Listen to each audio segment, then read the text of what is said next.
Well, Reed, thanks for posting in the community with a great, amazing question, getting straight to it. Saying, Luke, can you detail a QSR deal that you recently did?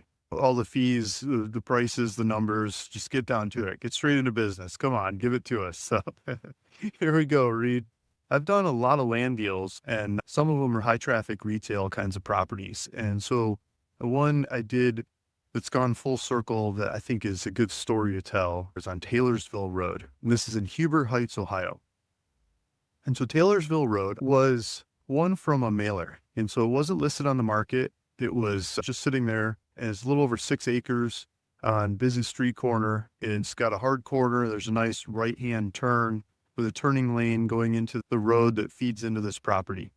And I sent mailers out to all kinds of properties, high traffic retail properties, basically the whole country of properties that had high traffic retail properties sitting there. And I didn't know what price to offer because I'm learning, right? I'm always learning. It's always a learning curve. And so I looked at the data set of properties that fit the criteria after a lot of filtering, getting properties that have a lot of traffic with shops that are going off in the area, doing lots of business in the area. And I saw some of the cheapest ones that were going by were like $100,000, some of them $150,000. The amalgamation of them, or the bigger pump of them, seems to be more in the $500,000 kinds of prices. And then the really higher trajectile ones or in hot markets are more like the million or $1.5 million or something. And some of them, statistical freak few, go higher than that. But a lot of them seem to pile up around the $500,000 kind of mark, just by looking at data of these kinds of properties all across the country.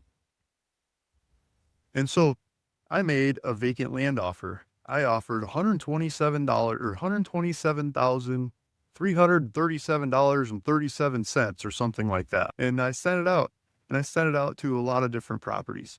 And I got a bunch of properties at that price. But this particular one in Taylorsville Road, it's about 6 acres with that turning lane, with a bunch of traffic, and 3 different shops right there. So Penn Station, Jimmy John's, Jersey Mike's, and something else. A couple different sandwich shops right there that were all doing amazing business. They all had really high statistical freakish numbers. And said, there's something going on here. This is a good one. You should buy this one. A lot of other properties accepted, but they're like, they probably shouldn't have been in the database. There wasn't enough traffic. They weren't really up next to shops that were happening. But this one was, and some others that we bought too. But this one, and so I bought it, 127, whatever the price was I just said. And I bought it with partners' money. So I called up some partners. I think the first partner I asked that if he wanted to fund it, funded it. And he sent in the money. So it was 100% financing in this particular deal for me.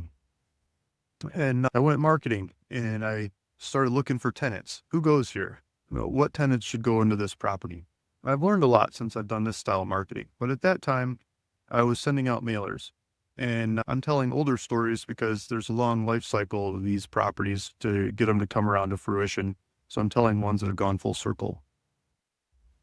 And I started sending out mailers and started doing some marketing online to find a tenant for the property.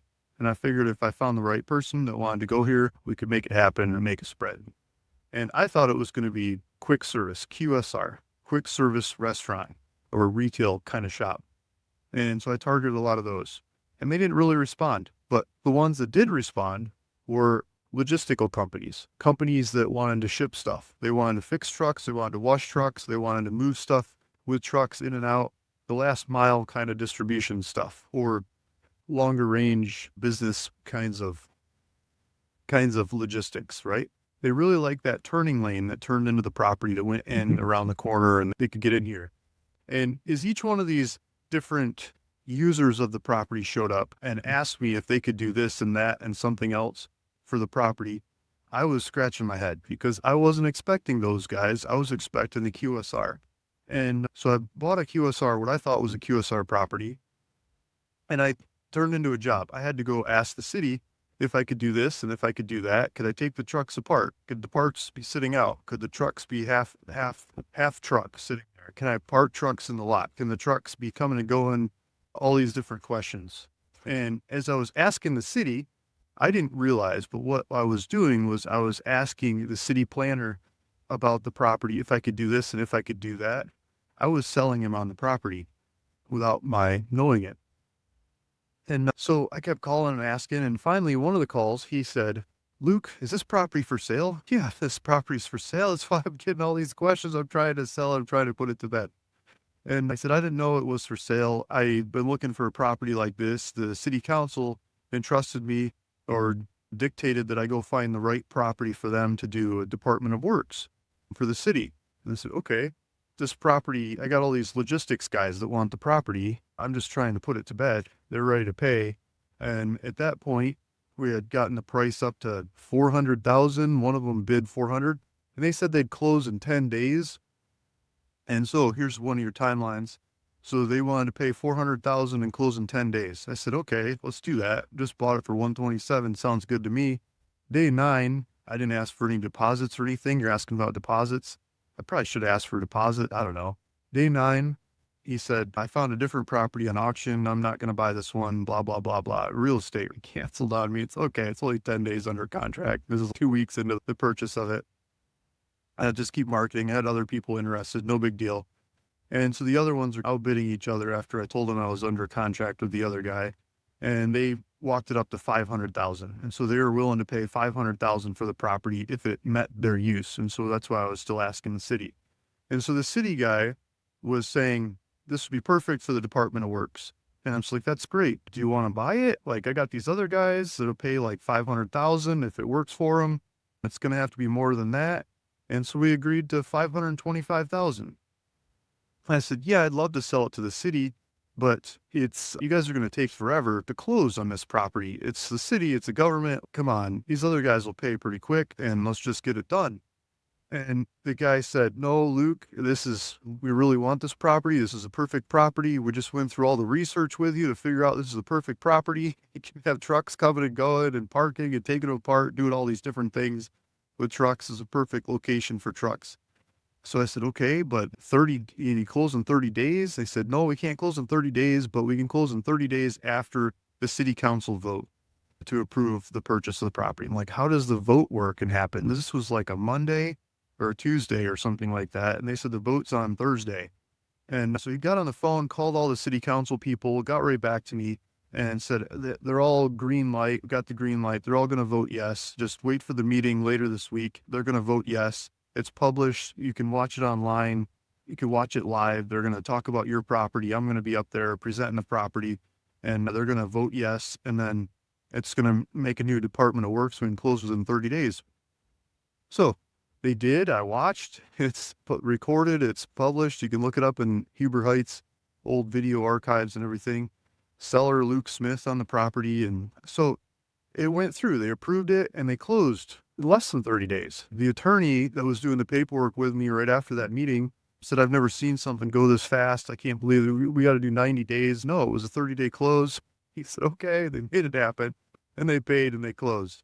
But when I told the logistics guys that the city wants to buy it, and they're like, "How much is the city going to pay?" I said, 525. And they said, "We can beat that. 550, 600. 650, 700. They bid it up to $700,000 after I already agreed to sell it to the city for 525. I'm just kicking myself going, "Oh man, what did I do here?" But at the same time, if I cut off the city and went with the logistics guys, any one of the numerous logistics guys that wanted the property, they all wanted and needed their use to work. And I needed to get that permission from the city that it's going to work to close with them. And so I think if I would have gone with the logistics guys, I might not have been able to get that property to work for them working through the city.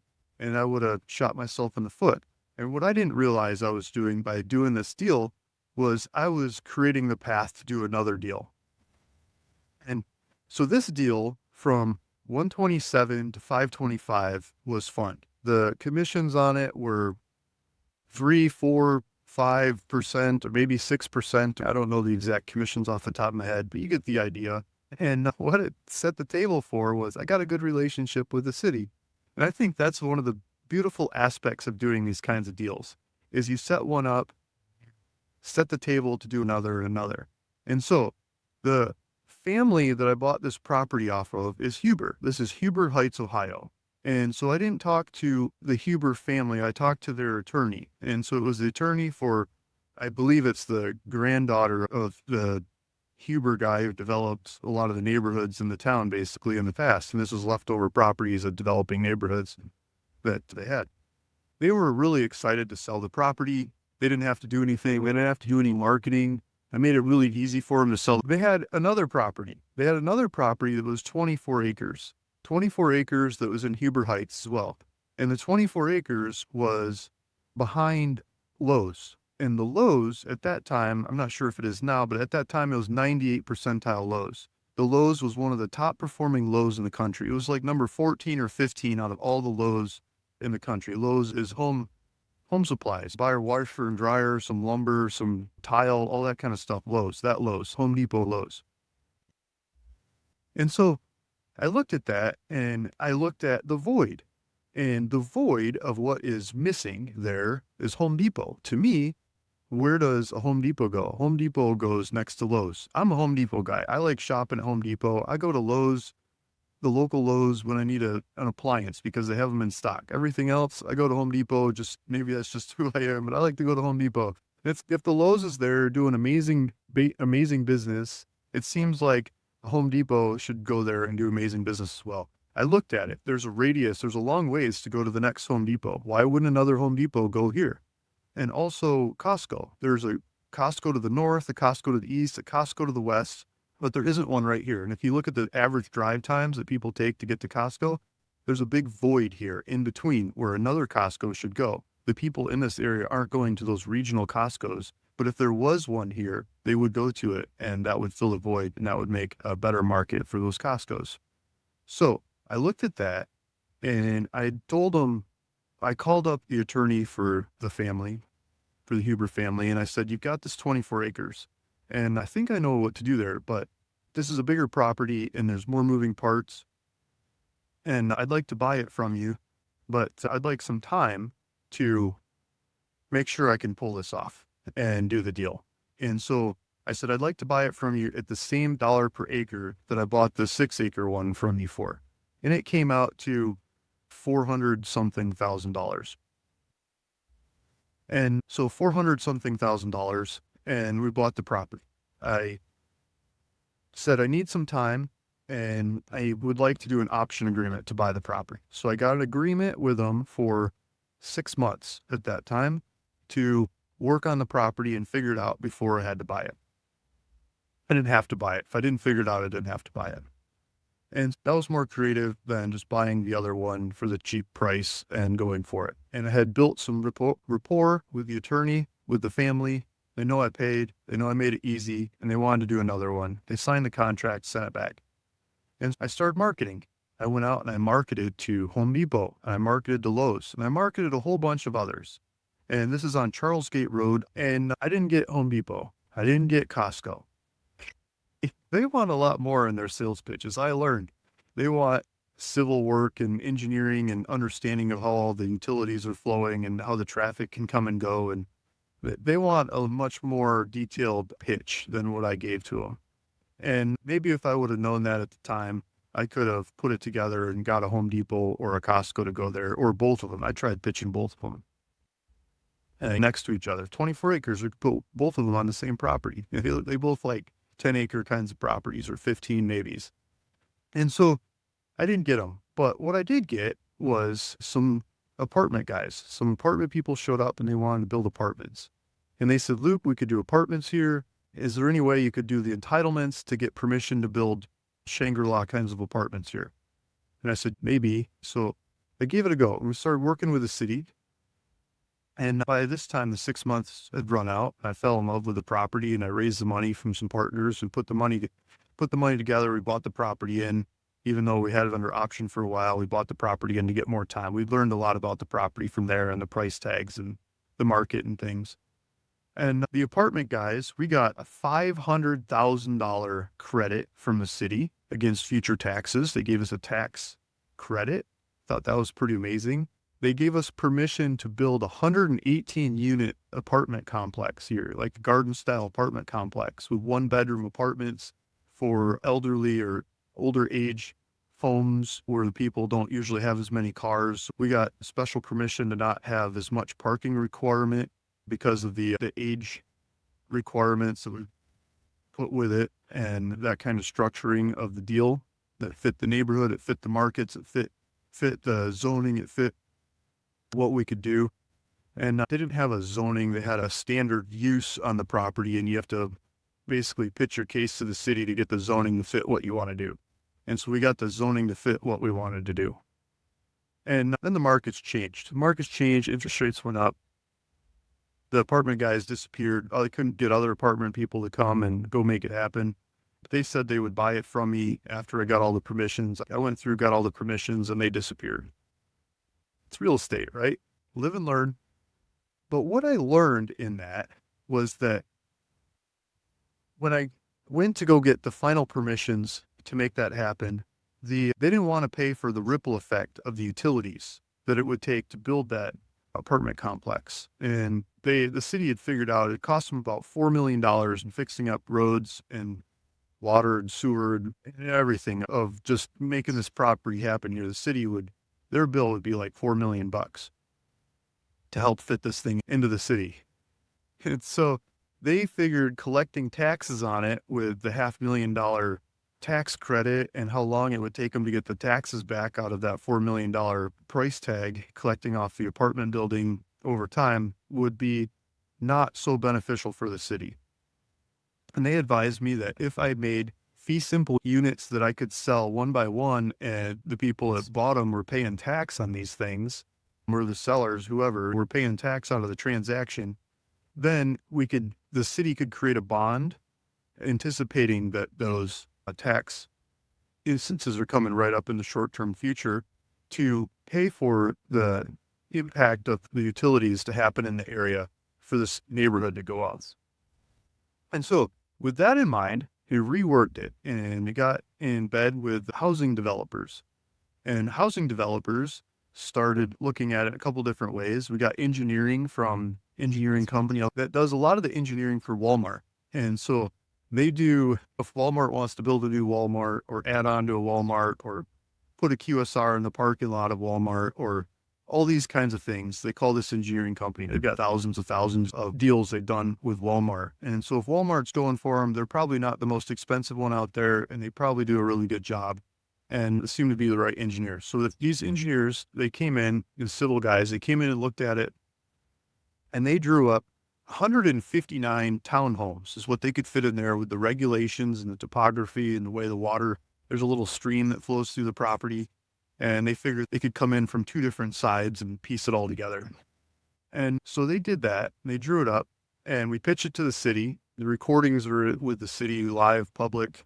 We showed them and went in front of the city council and everything and got it all approved. Took a couple meetings, a couple different iterations, add some more trees and stuff like that, and got it approved. 159 townhome units. And I thought that was pretty cool. I don't think I would have done that or been able to do it if I didn't start with the QSR. The QSR is a start. It's the first domino in the row. And so then we had a deal with Ryan Homes. Ryan Homes is a major house developer in the Midwest and in other parts of the country. So this is Huber Heights, Ohio. They this market, lots of other markets like it. So the deal with Ryan Homes was that they don't want to do any entitlement work. They want to build it. They want to come in and buy it, and they'll pay more if they can buy it when it's permits in hand and ready to build. They don't want to deal with any of the permissions. They want it all ready to go. So we set the table for them. We got all the permissions and we got the permits and we got it all ready to go.